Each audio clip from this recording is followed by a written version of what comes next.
I want to have a quick chat to you today about the tax implications of cryptocurrency.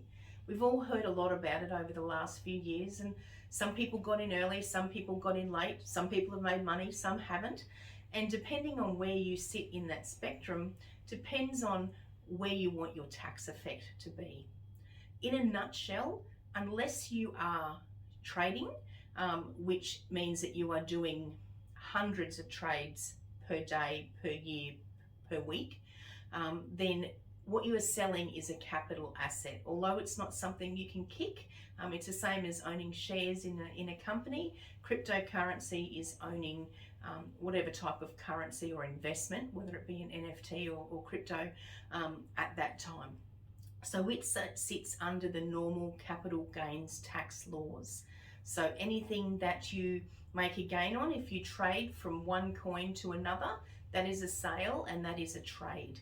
And that is a capital gain that needs to be accounted for separately, each individual trade one by one. At the end of the year, we add up all the capital gains or capital losses, and then we put them into your tax return. If you've got a capital gain, then you pay tax on that gain at normal marginal rates. If you've got a capital loss, it carries forward until you have a capital gain in the future. Being a capital asset, you get the normal 12-month rule. If you've held it for 12 months, that you only pay tax on half of it.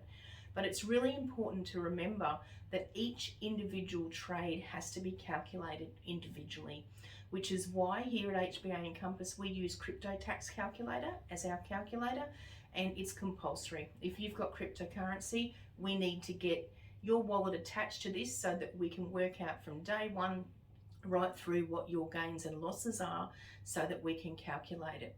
And it's extremely important when you've got gains. But at the moment where some people have taken a hit, it's extremely important to get it so we've got those losses so that we can carry them forward. And yes, like shares or currency, there can be what's called a day trader. It's something that we really need to look closely into because you basically need to be running a business of it, which means that there needs to be hundreds of trades per day, not just something that you're dabbling in on the side. It's really got to be your full-time gig.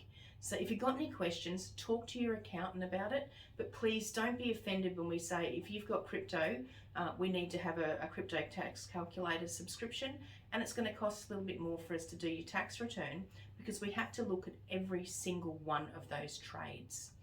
So that's kind of cryptocurrency 101. I'm not getting into any of the mechanics behind it. Just be aware if you have owned or sold crypto, we're going to need this information.